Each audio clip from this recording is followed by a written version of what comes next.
National law university के संघ द्वारा क्लैट 2024 का परिणाम रविवार 10 दिसंबर शाम को जारी किया गया।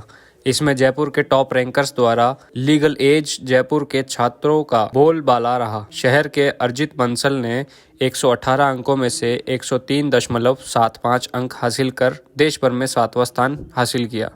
वहीं शहर के दक्ष जैन ने 39वां, नियति ने 57वां, आर्यश्री मेथी ने 81वां और संभव जैन ने 84वां स्थान प्राप्त किया। इन जैसे 35 विद्यार्थी इस परीक्षा में टॉप करने वाले टॉप 100 छात्रों में शामिल हैं और अपनी सफलता का श्रेय लीगल एज को देते हैं। टॉप रैंकर्स द्वारा लीगल एज जयपुर के 50 से अधिक छात्र राष्ट्रीय विधि विश्वविद्यालय में प्रवेश ले सकेंगे और यह संस्थान के लिए गौरवान्वित होने वाली बात है। यह परीक्षा 3 दिसंबर को देश भर के 26 नेशनल लॉ यूनिवर्सिटीज़ में प्रवेश के लिए आयोजित की गई थी।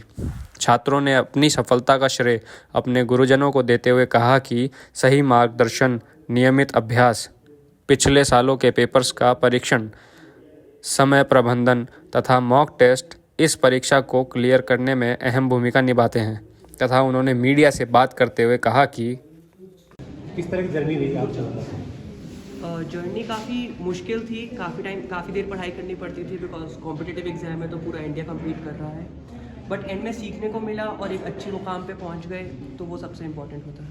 ये बताइए, आप साइंस बैकग्राउंड से हैं, कैसे आपका दिमाग में चीज आई? साइंस में बहुत कुछ आपने एग्जाम दी, जिसकी वजह से फिर आपने सोचा कि मुझे इस चीज़ में कैरियर करना है। जी, भारत में हमें अभी भी ऐसा ही दिखाते हैं और बताते हैं कि साइंस अगर आप नहीं ले रहे तो आप कुछ तो गलत कर रहे हैं जीवन में। तो इसीलिए मैंने बिना ज़्यादा सोचे 11th-12th में, क्योंकि साइंस में थोड़ा इंटरेस्ट था और सोचा सोसाइटी को सबसे अच्छा वही लगता है, तो मैंने साइंस ले ली। पढ़ाई में ठीक था बचपन से, तो मेरे को लगा कर लूँगा, और बायो ले ली थी तो मैंने सोचा ठीक है अब मेडिकल ही करना बचा है ऑप्शन में। तो मैंने 3 बार नीट दिया था, जिसमें लास्ट के कुछ अटैम्प्ट में कुछ नंबरों से ही मेरा रह रहा था। पर उसके बाद मैंने सोचा कि मैं ये कर भी क्यों रहा हूँ। जिसके बाद मेरा भाई जो है वो भी नेशनल लॉ यूनिवर्सिटी में पढ़ रहा है, उनने मुझे गाइड किया और बोला कि ये बहुत अच्छा ऑप्शन है, और इसके सब्जेक्ट्स भी मेरे इंटरेस्ट के थे और मेरे को काफ़ी अच्छे लगे, और फिर पढ़ाई करने में भी बहुत मज़ा आने लगा, और उसके बाद मैंने ये पेपर दिया। मेरा नाम अर्जित बंसल है। क्लैट में मेरी रैंक 7 आई है, ऑल इंडिया रैंक 7 आई है। ड्रॉप ईयर था मेरे पास। पहले कॉमर्स मैथ्स थी एंड इस साल मेरी पिछले साल 3382 रैंक आई थी, तो इस साल फिर मैंने ड्रॉप करने का सोचा।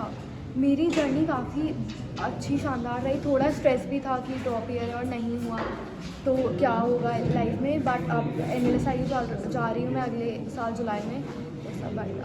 तो ये बताइए कि क्लैट के लिए आपके दिमाग में कैसे आया, आखिर क्लैट ही क्यों चूज़ किया?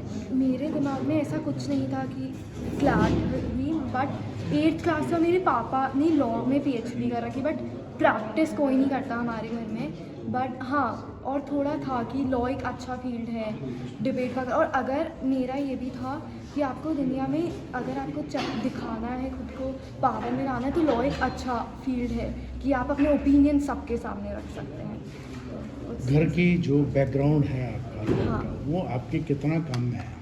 मेरे घर में पापा ने लॉ कर रखा है, my mom is home maker, and बाकी मेरी बहन ने दिल्ली यूनिवर्सिटी से ग्रेजुएशन कर रखा है। मेरे घर में बहुत मोटिवेट किया सबने मेरे को। मेरे पापा का भी बहुत सपोर्ट रहा है मेरे को लॉ में, सब कुछ समझा। अगर कुछ भी एक बार समझ में नहीं आया कुछ भी, तो सब ने, मेरे दोस्तों ने, सब ने बहुत मदद की। AIR 39 रैंक हासिल की है, जिसके लिए मैं और मेरा परिवार बहुत ही खुश हैं। सबसे अच्छी बात है कि मेरे बेटे ने 6 महीने की प्रिपरेशन में ये गेन किया है।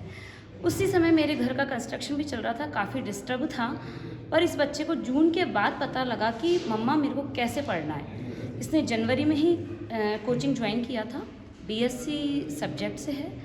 उसके बाद जनवरी में इसको अचानक से लगा कि मामा मुझे तो क्लैट में ही जाना है, और जून तक तो ये प्रॉपर ऐसे ही पढ़ता रहा, बस कोचिंग आता रहा और जाता रहा फॉर्मली। बट उसके बाद इसने इस लगन से पढ़ाई की कि इसने इस मुकाम तक हासिल किया, और इसके लिए मैं हमारे सभी परिवार वालों का, सबसे इम्पोर्टेंट कोचिंग वालों सर का, सुमित सर का, जिन्होंने इसको बहुत कोऑपरेट किया। डेली मॉक देता था, कोचिंग में ही 8:30 बजे आ जाता था, जिसके रात को 8:30 ही घर जाता था। पूरे दिन इसने कोचिंग में मॉक दे के लाइब्रेरी में ही अपनी स्टडी रखी, कहीं जाना आना सब कुछ इसने बंद कर दिया था, सिर्फ पढ़ाई। उसी का ये नतीजा है कि इसने बहुत अच्छा हासिल किया। हम तो इसके लिए बहुत खुश हैं। आपका नाम बता दें। मेरा नाम प्रिया जैन है।